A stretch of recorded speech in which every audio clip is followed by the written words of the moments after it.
तो काय म्हणतोय, बऱ्याच जणांचे डोके मोकळे होते. मला असं वाटतं कुठं मराठा वंजारा करता.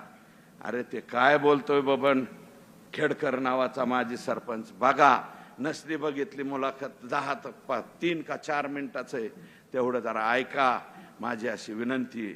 आणि त्याच्यामध्ये तो वंजारी समाजाचं बोलतोय, मराठा समाजाचं बोलतोय, ती एवढं ऐका.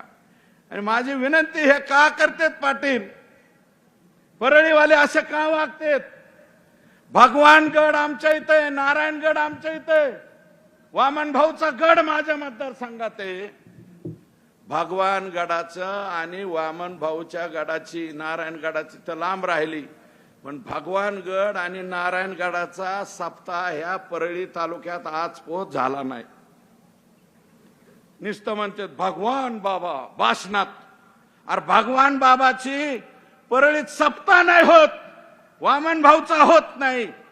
महाराज दोन्ही महाराज आहेत आमचे, भगवानगडाचे शास्त्री महाराज आणि विठ्ठल महाराज, दोघांना परळीत बोलावलं जात नाही. आतापर्यंत तरी बोलत नाहीत. आणि वर्षाचा सप्ताह असतो तो सुद्धा, नारळी सप्ताह सुद्धा परळी तालुक्यात झाल्याचं मला आठवत नाही. माझ्या आष्टीत होतो, पाटोद्यात होतो, शिरूर मध्ये होतो, बीड मध्ये होतो, नारायणगडाचा सगळीकडे होतो. आला जिल्ह्याचं तालुक्याचं बंधन नाही, पण परळी तालुक्यात अजून सप्ताह झाला नाही. आणि तुम्ही वामन भाऊन भगवान बाबाचं नाव कशाला घेता रे?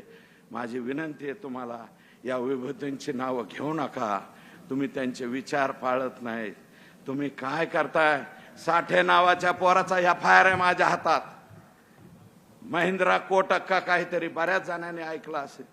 फक्त मराठ्याचा आहे म्हणून बदाड बदाड बदाड बदाड मारला. आणि त्या माणसाने 7 का काय ह्याचे मारलेत, SBIचे मॅनेजर, आणि त्यांनीच ह्याला मारला. बळबळ जीव वाचून अंबाजोगाई पोताला FIR केली. त्याची सत्यप्रत माझ्याकडे ही बघा. आता मगा कोणीतरी भेटलं, म्हणलं ह्या साठ्याला मारलं. म्हणलं द्या बाबा कॉफी. अरे आता आणि 7 का 8 गुन्हे आहेत म्हणले, अजून परळीच्या पोलिसांनी हा अटक केलं नाही. अरे इतकं भयान घडलंय तरी मी परळीचे पोलीस नेमकं कसे वागतेत याचा सवाल आम्हालाच कधीतरी पडायला लागलाय. 7 गुन्ह्यातले आरोपी अजून अटक होत नाही. आणि साठे नावाच्या पोराला, त्याचं सुद्धा एकूण सगळं मिळून 65 सुद्धा वजन नाही, एकदम लुकडा आहे तो. मी टीव्हीत बघितला बारकाल्या ह्याच्यात, तर त्याच्यामध्ये ही परिस्थिती. अध्यक्ष म्हणजे या ठिकाणी महासंस्कृती कार्यक्रम घेतला आमच्या ह्यांनी. कोणी? आका महासंस्कृती महोत्सव बीड 2024, सगळा मिळून खर्च झाला 10 लाख. आणि मी आज माहिती घेतली, कलेक्टरला विचारलं, म्हणलं माल किती काढलाय सरकारच्या तिजोरीतून? तर ते म्हणले 5 कोटी रुपये. सगळा मिळून खर्च 10 लाख झालाय त्या महोत्सवाचा. 5 दिवस महोत्सव चालला. कुठलं बी येंडू गोंडू काही उचलून आणायचं, तिथं ठेवायचं, अशा पद्धतीचा तो महोत्सव. 5 कोटी रुपये खाल्ले 10 लाखाच्या. अजून कोणतं तुमच्याकडे नवीन आयटम आलाय का? 10 लाखात 10 लाख डालो, 5 कोटी मिळवो. मिळवलेत. हे महासंस्कृती कार्यक्रम मुंबईच्या एका एजन्सीला काम मिळालं होतं, ते काढून वाल्मिक याने मिनाज फारुकी नावाच्या माणसाला दिलं. याचे सुद्धा अकाउंट चेक करा म्हणून मी CBI कडे आणि त्या ED कडे चौकशी देणारे. हा बघा मिनाज फारुकी, हे परभणी जिल्ह्यातला मिनाज फारुक. वाल्मिक 5 कोटीचं बिल काढलं, 10 लाख रुपये खर्चा, 4 कोटी 90 लाख रुपये जेब में. मग वाल्मिकला EDची नोटीस नाही यायचं तर काय होईल? ही घ्या EDची नोटीस, 2/2/2024ची EDची नोटीस. हे वाल्मिकांना का प्रताप. इथं एक प्रताप बसलेले आहेत माग, बर का, प्रताप पाटील, प्रताप सिंह पाटील. हे माल कमावणार सिंह वाल्मिकांना, असं ह्यांचं नाव इथं ठेवावं लागेल. या ठिकाणी पाकिस्तानातून तस्करी झाली. गुजरातमध्ये 60 कोटींचं 173 किलो ड्रग पकडलं.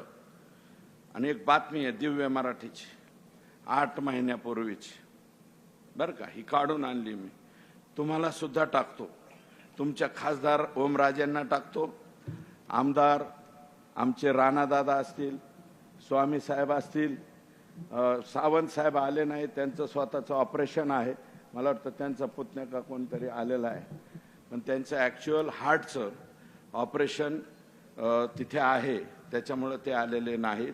मला स्वतः तर ते बोलले यांना असं असं परिस्थिती आहे.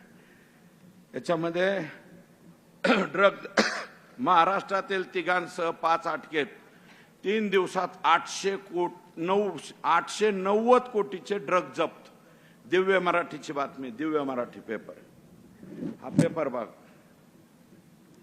आणि हे इंजेक्शन आहे. ड्रग म्हणजे कोणतं औषध नाही बरं का, ऐसा लगाने का. आणि रातभर बांगो बांगो बांगो असल्या पद्धतीचं औषध आहे. दम मारो दम जुना झाला, आता बांगो बांगो सुद्धा जुना झाला. नवीन गाणं मला माहित नाही, मी नवीन पिक्चर बघत. तुम्हाला सांगतो याच्यामध्ये 890 कोटीच्या ड्रग्स मध्ये कैलास सानप, दत्ता आंधळे हे 2 आरोपी अटक आहेत. गेल्या 1.5 वर्षापासून का 1 वर्षापासून त्याच्याबरोबर कोणाबरोबर फोटो आहे, धनंजय मुंडे यांच्या बरोबर त्याचा फोटो. आका, मेन आका, हा फोटो बघा, हा सुद्धा व्हॉट्सअप वरती टाकतो. करा खुलासे, द्या आम्हाला शा. निस्ते शिव्या देते. यांचे 4-5-10 लोक बसलेले. सुरेश दसच्या आईला असं, सुरेश अर्ध्या माझी आई वर गेलेली, वर असली तर बघ रे माझी आई, मधीच कुणाला तरी वरून बाण हाणायला लावा, माझ्या आईला दिलेल्या शिव्या माघारी घ्या, असं काहीतरी होऊ द्या. शिव्या देत आहेत, देऊ द्या. धमक्या देत आहेत. इथं आता म्हणले कोणतरी धमक्या, अंजली दामिनीला धमक्या, कुणाला धमक्या. मला सुद्धा एक मेसेज आला, तुझ्या टिंब दम आहे का. आता हे कोणत्या मापकाने तपासायचं. सिंपल पेंडुलम आहे का, कोणतं यंत्र आहे हे तपासायला. जाऊ द्या, मी त्याच्यावरती जाणार नाही. पण हे औलादी कसले आहेत, हे असले पिलावळ कशी सांभाळता. अरे आमच्यात दम आहे का, आहे ना, म्हणूनच बोलतोय ना.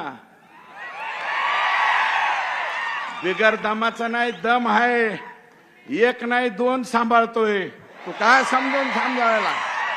हा, दोन्हीला 3 लेकर आहेत, तू नको सांगू मला.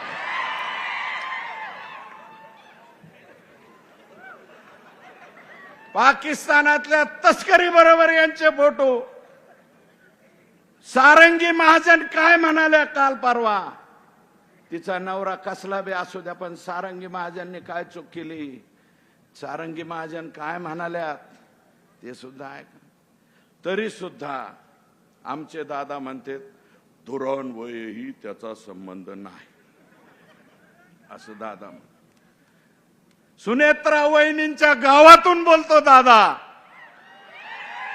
पद्मसिंह पाटलांच्या गावातून बोलतो, पवनराजेंच्या गावातून बोलतो. दादा, तुमचं नातं आहे इथं, तुम्ही आमचे जावई आहात. सुनेत्राताई आमच्या भगिनी आहेत, बहीण आहे बरं का. माझी विनंती आहे दादा, याला काढा राव, याच्या जागेवर कायंदेला द्या ना. ती कायंदे निवडून आलाय ना. शिंदखेड राजाचा उद्या आम्ही जाणार आहोत. दीपक केदार म्हणाले राजमातेच्या जन्मदिनी आम्ही तिथे जातो. त्या शिंदखेड राजाचा आमदार आहे, अजितदादाच्या पार्टीचा, जिजाऊंच्या जिजाऊंच्या गावचा आमदार आहे. कायंदेला द्या, कुणाला द्या, पण हे कशाला ठेवता हो. याचं लय आमचं वाटोळ केलं याने. माणसं मारायला लागलाय हो, दुपारून माणूस मारलाय, पुन्हा ह्याला सत्य ठेवा म्हणजे हो दिवस उगताच मारीन. किती वाईट आहे. एकट्या वालू काकाला कशाला दोष देता. वालू काकाची बॅक साईड कोण आहे हे बघा. आणि हे म्हणतात माझा काही संबंध नाही. असं कसं? हे वागणं बरं नव्ह. आणि बरेच ओमराजेंना विचारा, त्यांची सासरवाडी आमच्याकडेच. डॉक्टर देशमुख INTच्या घरातली आमची मुलगी, मला माहिती आहे, आमचे जावई आहेत ते. आम्ही बी त्यांच्या लग्नात सतरंजा उचलायला होतो. MT नानाचं असल्यामुळं बरं का, कारण त्यांचं ना आमचे घरगुती संबंध, त्या फॅमिलीचे. मुंडे साहेबाबरोबर घरगुती संबंध राहिलेली ही देशमुख फॅमिली कुठे आहे आता? कुठे? अरे माणसं उचलून नेता, पुन्हा त्यांना बी 15 लाख आणि 25 लाख द्या म्हणता. आणि हे असले वाघ आता. ओमराजे, डॉक्टर देशमुख, मला वाटतं दादा तुमचे सुद्धा पाहुणे असतील, आमच्या राणा दादांचे. हे देशमुख बर का, तर तू हसू नका, हसण्यासारखा विषय नाही. बाया माणसाची अॅट्रॉसिटीची केस केली डॉक्टरवरती. उद्याच्याला फक्त परळी नगरपालिकेला निवडणुकीला उभा राहायला नाही पाहिजे म्हणून केस. अतिशय चांगल्या माणसावर सुद्धा खोट्या नाट्या केस रचल्या जातात. अशा पद्धतीने वागतात. आणि तुम्हाला सांगतो काय, अरे कुणीकडे राजकारण चाललंय? अरे संतोषचं भांडण आणि ह्या पोरांचं भांडण, ओबीसी विरुद्ध मराठा भांडण होतं का? नाही रे. खंडणी विरुद्ध चांगला माणूस आडवा आला म्हणून आमचा सरपंच गेला, एवढंच भांडण. अरे धायगुडे बोलले बाबा, मी जास्त नाही बोलणार. परत आम्ही बोललो की म्हणते लगेच हे जातीवाद. हाके साहेब तुमच्या पाया पडतो, कुणाचं बी उचल घेऊन कुणीकडे बोलत जाऊ नका. आई शपथ तुम्हाला विनंती आहे. अजून ते तुम्हाला 500 मतं पडलेत का 5000 पडलेत साहेब? इथं म्हाडा शेजारीच आहे, इथून पलीकडे. आणि नाही, मला तसली टीका करायची नाही. पण हाके साहेब, उचल हा शब्द जरी वेगळा वाटत असेल तर ते मी परत घेतो, पण कोणाच्या सांगण्यावर कोणाचंही काही बोलू नका, हे तुमच्या पाया पडून माझी विनंती. प्रकाश अण्णा शेंडगे तुमचे वडील फार मोठे माणूस होते. या राज्याला बरंच काही दिलंय तुमच्या वडिलांनी. सतत दुग्ध विकास खातं खूप चांगलं चालवलं. शेळी पालनाचं, मेंढी पालनाचं खूप काम केलं. आमच्या तिथं भाऊच्या धक्क्यावरती सुद्धा शिवाजीराव शेंडग्यांनी खूप मोठं काम केलं. तुम्ही लोकसभेला उभे राहिले, तुम्हाला 8,550 एवढेच मतं पडलेत. तुम्ही सुद्धा म्हणतात संपूर्ण ओबीसी समाज धनंजय मुंडेंच्या मागे आहे.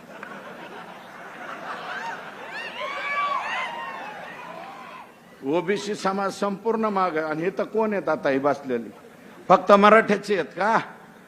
आम्ही 4-2 लोक आहेत, पण बाकीचे सगळ्या समाजाचे लोक आहे ना. मग कुठला ओबीसी, कुठला मराठा, कुठलं काय, याच्यात काय राहिले? याच्यात अरे राम शिंदे साहेबांना रोहित पवाराच्या विरोधात फक्त 1300 मताने निवडून आलेत रोहित पवार. राम शिंदेला जी मतं पडलेत, मराठ्याची मतं नाही पडले का? नारायण आबा पाटील धनगर समाजाचे फक्त धनगराच्या मतावर आलेत का? आणि संदीप क्षीरसागरचं मतदान किती आहे बीड मतदारसंघात? 400 असेल, नाही तर 4000 असेल, नाही तर 2000 असेल. त्यातलं बी संस्था ह्याच्याकडे नाही, याच्याकडे काहीच नाही. मग हा ना. अरे बाबा, मी ते आधीच सांगितलंय, सगळ्यांचं चांग भलं त्याच्यामुळेच झालेलं आहे. संदीप क्षीरसागर 1,00,000 काही हजार मतं पडतात, 2000 सुद्धा मतं तैलिक समाजाचे नाहीत. कुठला जातीवाद आणला? कुठला ओबीसी मराठा आणता? अरे 132-34 जागा भाजपच्या निवडून येतात. 41 तुमच्या आल्या, शिंदे साहेबाच्या आल्या, राष्ट्रवादीच्या कमी आल्या, उद्धव साहेबांच्या कमी आल्या, काँग्रेसच्या कमी आल्या. हे जागा राजकारणाचा विषय नाही, हा विषय सगळ्यांचा आहे. अरे उद्या एखाद्या वडर समाजाचं झाला, आता कायकाडी समाजाच्या पोराची जर अशी हत्या झाली असते तर आम्ही तेवढ्याच ताकदीने इथं आलो असतो, तेवढ्याच ताकदीने बोललो असतो. सगळ्या समाजाचे लोक तुम्ही बघा ना, जातीपातीवर नाही हो, फुले शाहू आंबेडकरांचा महाराष्ट्र आहे. या महाराष्ट्रामध्ये असं मतदान झालंय. आणि हे कशाला हो धनगर, कशाला मराठा, सगळे आमचेच आहेत. धनगर बांधव आमचेच आहेत, पिवळा आमचा, जय भीम आमचा आहे, सगळे आमचे आहेत. आम्ही सगळे एकत्र आहेत. तुम्ही हे धंदे बंद करा अशी माझी विनंती. बोला बाबा, तुम्हाला काय बोलायचं असतं तर बोला, आम्ही तुम्हाला उत्तर देणार नाही. पण तुमचं जे चाललंय ते बरोबर नाही, एवढीच आमची विनंती आहे. आणि कलेक्टर साहेब 3000 हेक्टर वरती, कलेक्टरच आहे तिथं, ह्या दिशेने हे 2 काळे झेंडे त्याच्या मधून जातो. ओंबासे साहेब 3000 हेक्टर वरती परळी तालुक्यातल्या लोकांनी धाराशिव जिल्ह्यात विमा भरलाय. 3000. धाराशिव मधले मेले होते का जिवंत होतात तुम्ही? तुम्ही मेलते तेव्हा परळीहून आले. ते कोणता पर्वत उचलून आणला होता हनुमानाने? आमच्या हनुमानाने अख्खा पर्वत आणला, कारण त्याला ते सापडाना जडीबुटी. तसं परळी से निकल के धाराशिव में आए खासदार